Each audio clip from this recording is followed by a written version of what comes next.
ನಮಸ್ಕಾರ ವೀಕ್ಷಕರೇ, ಇಂದಿನ ಸಂಚಿಕೆಯಲ್ಲಿ ಗೌರಿ ಕಲ್ಯಾಣ ಸೀರಿಯಲ್ ಏನೆಲ್ಲ ಆಗಿದೆ ಅಂತ ನೋಡ್ಕೊಂಬರೋಣ ಬನ್ನಿ. ಅದಕ್ಕಿಂತ ಮುಂಚಿತವಾಗಿ ಯಾರೆಲ್ಲ ನನ್ನ ಚಾನಲ್ ಫಸ್ಟ್ ಟೈಮ್ ನೋಡ್ತಾ ಇದ್ದಾರೆ ಪ್ಲೀಸ್ ಸಬ್ಸ್ಕ್ರೈಬ್ ಮಾಡಿ, ಪಕ್ಕದಲ್ಲೇ ಕಾಣುವಂಥ ಬೆಲ್ಲೈಕನ್ನ ಮಿಸ್ ಮಾಡದೆ ಒತ್ತಿ. ಈ ಕಡೆ ಗೌರಿ ತವ್ರ ಮನೆಯಲ್ಲಿ ತುಂಬಾ ಕಷ್ಟ ಬಂದುಬಿಟ್ಟಿರುತ್ತೆ. ಯಾಕಂತಂದರೆ ಮೋನಿಕಾನ ಮದುವೆಗೆ ತುಂಬಾ ಸಾಲ ಆಗಿಬಿಟ್ಟಿರುತ್ತೆ.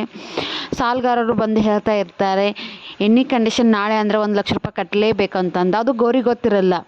ಈ ಕಡೆ ಕವಿ ಸರ್ ಬಂದು ಗೌರಿಗೆ ಹೇಳ್ತಾ ಇರ್ತಾರೆ ಏನಂತಂದರೆ, ಕವಿ ಸರ್ ಗೌರಿಗೆ ಹೇಳ್ತಾ ಇರ್ತಾರೆ, ನಿಮ್ಮ ತಾಯಿ ಮನೆ ಪತ್ರ ಅಡ ಇಟ್ಟು ದುಡ್ಡು ತೊಗೊಂಡ್ಬಿಟ್ಟಿದ್ದಾರೆ, ಅದೇ ಮೋನಿಕಾ ಮದುವೆ ವಿಚಾರಕ್ಕೆ. ಅದರ ಬಡ್ಡಿ 1,00,000 ರೂಪಾಯಿ ಇವಾಗಲೇ ಕಟ್ಟಬೇಕು ಅಂತ ಕವಿ ಸರ್ ಗೌರಿಗೆ ಹೇಳ್ತಾ ಇರ್ತಾರೆ. ಅವಾಗ ಗೌರಿ ತುಂಬಾ ಶಾಕ್ ಆಗಿಬಿಡ್ತಾಳೆ. ಏನಪ್ಪ ಆಯಿತು ಮತ್ತೆ ಸಮಸ್ಯೆ ಅಂತಂದು.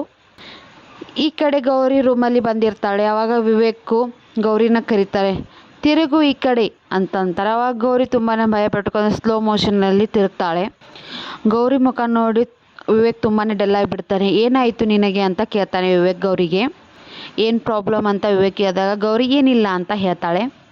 ಮತ್ತು ಮುಖ ಯಾಕೆ ಡಲ್ ಆಗಿದೆ, ಕಣ್ಣಲ್ಲಿ ಬೇರೆ ನೀರು ತುಂಬ್ಕೊಂಡಿದೆ ಅಂತ ವಿವೇಕು ಗೌರಿ ಕೇಳಿದಾಗ ಗೌರಿ ಹೇಳ್ತಾಳೆ, ಅದ ಕಣ್ಣಲ್ಲಿ ಧೂಳು ಬಿತ್ತು ಅಂತ ಹೇಳ್ತಾಳೆ ಗೌರಿ ವಿವೇಕ್ಗೆ. ಮುಖ ತೊಳೆದ್ರೆ ಸರಿ ಹೋಗುತ್ತೆ. ವಿವೇಕು ಹೊರಗಡೆ ನಿಂತ್ಕೊಂಡು ಯಾಕೆಷ್ಟು ಡಲ್ ಆಗಿದ್ದಾಳೆ ಗೌರಿ, ಈ ಥರ ಇರಲ್ಲಲ್ವಾ ಡೈಲಿ ಅಂತ ವಿವೇಕು ಯೋಚನೆ ಮಾಡ್ತಾ ಇರ್ತಾನೆ. ಗೌರಿ ಚಿತ್ರ ಬಿಡಿಸಿ ಒಗೆದಂಥ ಹಾಳೆಯನ್ನು ವಿವೇಕು ನೋಡ್ತಾನೆ, ಶಾಕ್ ಆಗಿಬಿಡ್ತಾನೆ. ಯಾಕಂತಂದರೆ ಇದೇನು ಪುಣ್ಯವತಿ, ಕಿವಿಗೆ ಹಾಕೋ ಓಲೆ ಬಿಡಿಸ್ತಾ ಇದೆಯಾ ಅಥವಾ ತಲೆ ಹಾಕೋ ಕಿರೀಟ ಬಿಡಿಸ್ತಾ ಇದೆಯಾ?